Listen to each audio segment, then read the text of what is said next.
Friends, അപ്പോൾ നമ്മൾ ഇന്നിവിടെ ഉണ്ടാക്കാൻ പോണത് ഉരുളക്കിഴങ്ങടിയാണ് കേട്ടോ. നമ്മുടെ വെളിച്ചെണ്ണകൾ 3 കുപ്പി നമ്മൾ ഉപയോഗിച്ചിട്ടുണ്ട്. 3 കുപ്പി മാറ്റി ഒഴിച്ചിട്ടാണ് ഉണ്ടാക്കണത്. 3 കുപ്പിന്നും മാറ്റി വെളിച്ചെണ്ണ ഒഴിച്ചിട്ട് നമ്മപ്പോൾ കടുക് ഇടണ്ട. വെളിച്ചെണ്ണ ചൂടായി വന്നപ്പോൾ കടുക് ഇട്ടിട്ടുണ്ട്. ഇത് ഇവിടെ നിന്ന് തെറിക്കാണ്ടിരിക്കാൻ വേണ്ടിയാണ് നമ്മൾ മൂടി വെച്ചത് കേട്ടോ. തീർച്ചയായിട്ടും നമ്മുടെ കെറ്റിൽ ഓഫായിപ്പോയി.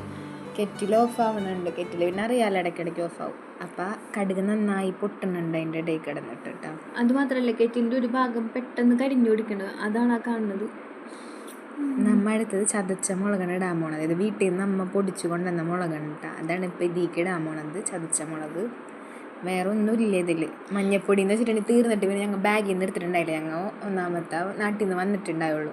അതുകൊണ്ട് ചേഞ്ച് ആയിട്ടുണ്ട്. പിന്നെ മഞ്ഞപ്പൊടിയൊക്കെ ബാഗിലായിരുന്നു, അപ്പം എടുക്കാനൊന്നും പറ്റിയിട്ടില്ല. അതിൻ്റെ ഇടയിൽ ഞങ്ങൾ നാട്ടിൽ നിന്ന് കൊണ്ടുവന്ന അമ്പഴങ്ങ ഉപ്പിലിട്ടത് നല്ല പുളിയുണ്ട്. എനിക്ക് തോന്നുന്നു കെറ്റിലെ ഏറ്റവും വെക്കാൻ സിമ്പിൾ ഈ ഒരു കറി തന്നെയാണ്. പെട്ടെന്ന് വെച്ച് കഴിയും. ഞങ്ങൾ 2 അമ്പഴങ്ങൊക്കെ തിന്ന് അപ്പോഴേക്ക് ഇത് മൂത്ത് വന്നിട്ടുണ്ട്. അതെ, പക്ഷെ നമ്മുടെ കെറ്റിലിന് പെട്ടെന്ന് ഒരു ഭാഗം കരിഞ്ഞു പിടിക്കും. ഇത് നമ്മുടെ ഉരുളൻകിഴങ്ങ് അരിഞ്ഞ് സവാളയും അരിഞ്ഞിട്ട് നമ്മൾ മഞ്ഞപ്പൊടി ഇട്ട് വെള്ളത്തിൽ ഉപ്പൊക്കെ ഇട്ട് വേവിച്ചതാണത്.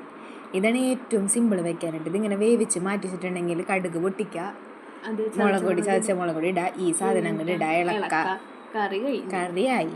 ഇത് ഏറ്റവും സിമ്പിളാണ്. ബാച്ചിലേഴ്സിനൊക്കെ ഉണ്ടാക്കാൻ പറ്റിയ സാധനമാണ്. ഇവിടുത്തെ റൈസിനായിട്ട് പെട്ടെന്ന് ഇത് മിക്സ് ചെയ്ത്